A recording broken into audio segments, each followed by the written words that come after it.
दोस्तों, study with Dev children में आपका स्वागत है। दोस्तों, पिछली वीडियो में हमने खिलजी वंश को कंप्लीट किया है। अब देखते हैं तुगलक वंश। तुगलक वंश 1320 ईस्वी से 1414 ईस्वी तक चला था, लगभग 94 वर्ष। दिल्ली सल्तनत में सबसे ज़्यादा शासन तुगलक वंश के राजाओं ने ही किया था। तुगलक वंश का संस्थापक था गयासुद्दीन तुगलक, जो 1320 से 1325 ईस्वी तक शासन किया था। इनका मूल नाम था गाजी मलिक। गाजी मलिक इनका मूल नाम था। गयासुद्दीन तुगलक के नाम से यह शासन किया, तुगलक वंश की नींव डाली, यानी इसका संस्थापक इसे ही कहते हैं, जो 1320 से 25 ईस्वी तक शासन किया था। गयासुद्दीन तुगलक सूफी संत निजामुद्दीन औलिया को शेख उल इस्लाम का पद देना चाहता था। जो निजामुद्दीन औलिया हैं, इनको गयासुद्दीन तुगलक ने, सूफी संत थे, निजामुद्दीन औलिया थे, इन्हीं को शेख उल इस्लाम का पद देना चाहता था, लेकिन उन्होंने इनकार कर दिया कि हमें यह पद नहीं चाहिए। तब गयासुद्दीन तुगलक ने कहा कि नासिरुद्दीन खुसरो शाह द्वारा जो प्राप्त धन है उसको राजकोष में आप जमा करो। जो नासिरुद्दीन खुसरो शाह था, क्योंकि इसी के गुरु थे, इसने काफ़ी धन दिया था। उन्होंने कहा जो खुसरो शाह ने आपको धन दिया था उसको आप राजकोष में जमा करो।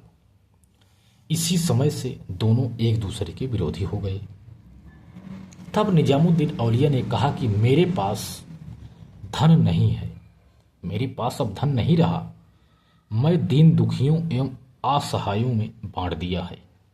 एक नोट दोस्तों देख लेते हैं। नोट, गाजी मलिक गयासुद्दीन तुगलक हिंदू माता का पुत्र था। वह अलाउद्दीन खिलजी का, जो गाजी मलिक है यानी गयासुद्दीन तुगलक, हिंदू माता का पुत्र था और अलाउद्दीन खिलजी का सेनापति भी रह चुका है।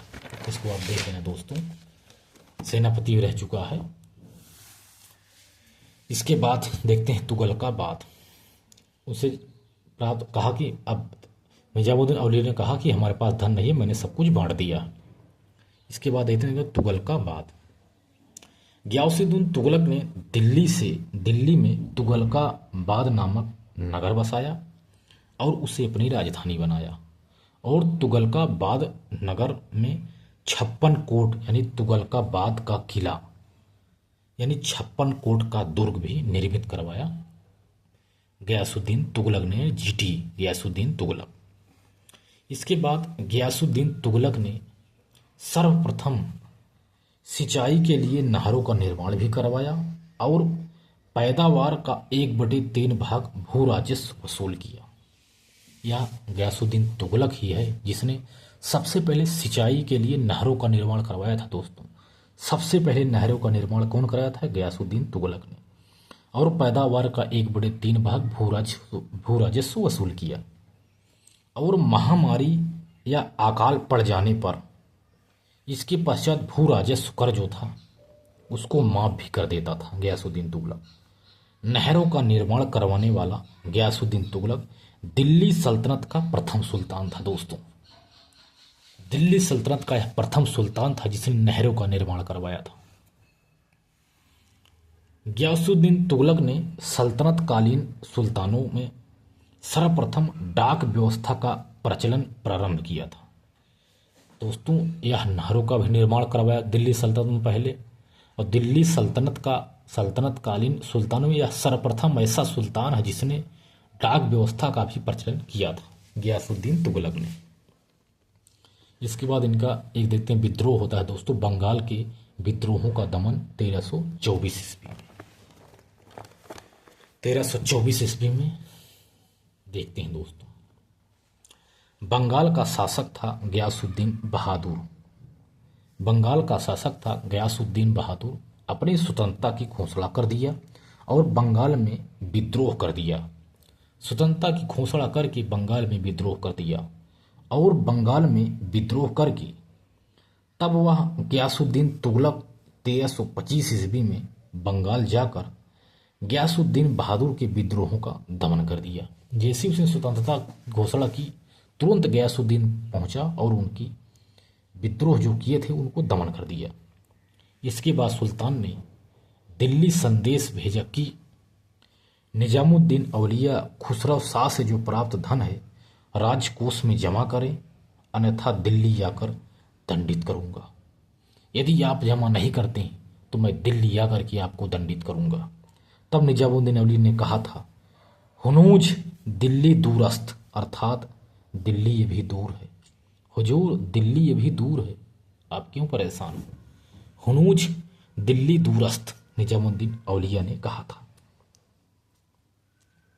निजामुद्दीन औलिया ने कहा था गयासुद्दीन तुगलक की बातों से।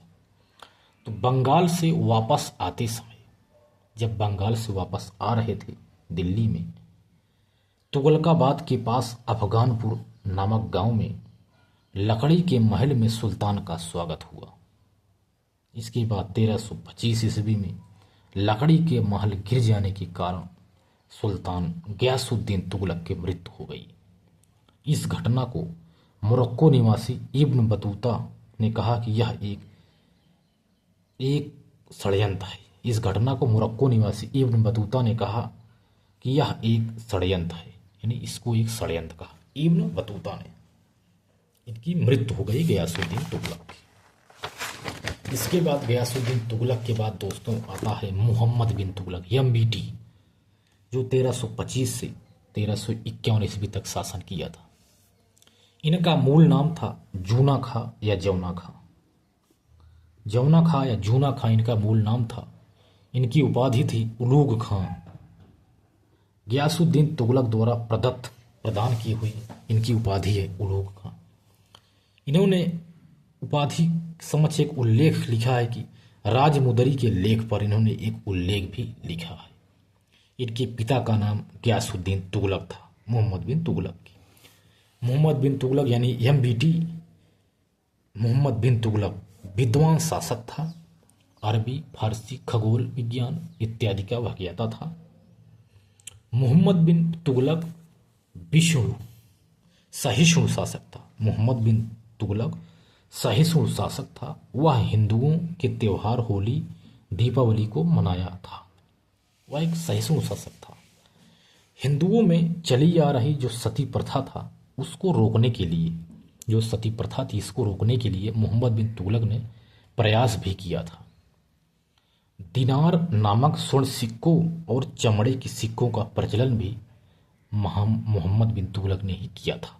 दिनार नामक स्वर्ण सिक्के का प्रचलन। मोहम्मद बिन तुगलक की विभिन्न योजनाएं हैं जो देखते हैं। कुछ योजनाएं पे चर्चा कर लेते हैं। पहला है दोआब कर में वृद्धि, जो 1325 ईस्वी में चालू किया था और 27 में यह समाप्त हो गई। राजधानी परिवर्तन 1326 में किया था, 27 में ये भी खत्म। सांकेतिक मुद्राओं का वह प्रचलन किया था 1329 में, लेकिन 30 में भी समाप्त। इनकी योजनाएं काफी थी जो विफल हो गई। खुरासान अभियान भी ये था जो प्रस्तावित ही रह गया, ये भी विफल हो गई इनकी योजना तो बहुत बनाता था, लेकिन इसे लंपट मूर्ख के नाम से जाने जाते हैं, यानी पढ़ा लिखा मूर्ख। जो भी योजना बनाता था बिना सोचे समझे, बाद में ये योजना इसकी विफल हो जाती थी। नगरकोट की विजय 1337 ईस्वी में इसने नगरकोट की विजय किया था और 1338 ईस्वी में कराचिल अभियान भी यह किया था दोस्तों। यह काफ़ी योजना भी बनाया था जो काफ़ी विफल हुई, काफ़ी युद्ध भी लड़ा था दोस्तों। पहला देखते हैं दोस्तों एक योजना पर दोआब कर में वृद्धि, जो 1325 से 27 ईस्वी के बीच में है।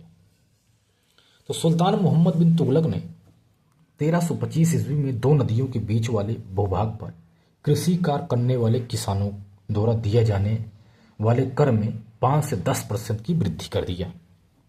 दोआब कर उसे कहते हैं जो 2 नदियों के बीच में लगता है। वहाँ के किसानों से 5 से 10% की वृद्धि कर दिया कि आप लोग यहाँ पैदावार अच्छी करते हैं, इसलिए मैं यहाँ कर को हम बढ़ा रहे हैं। 5 से 10% की वृद्धि कर दिया।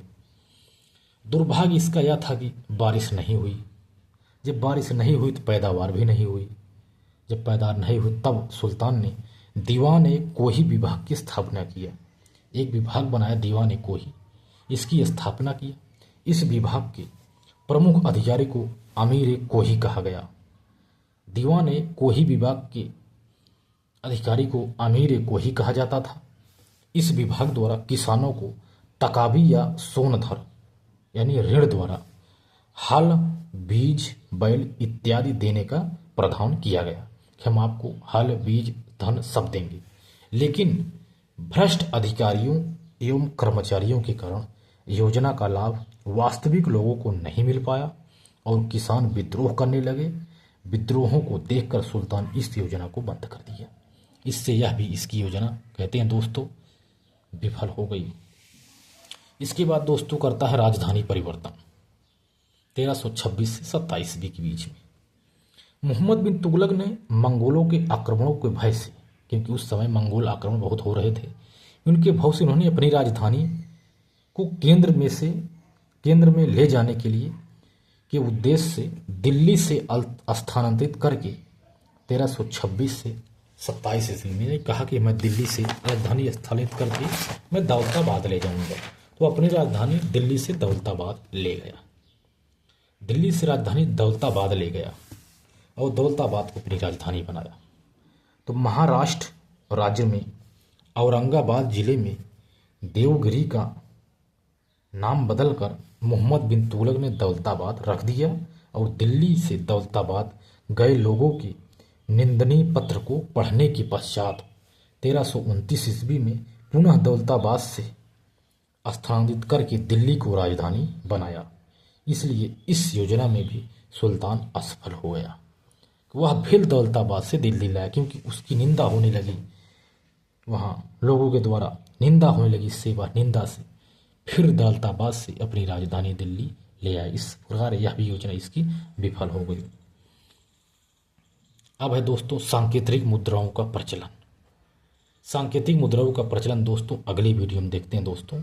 तो दोस्त मिलते हैं और बेहतरीन क्लास में, तब तक के लिए धन्यवाद।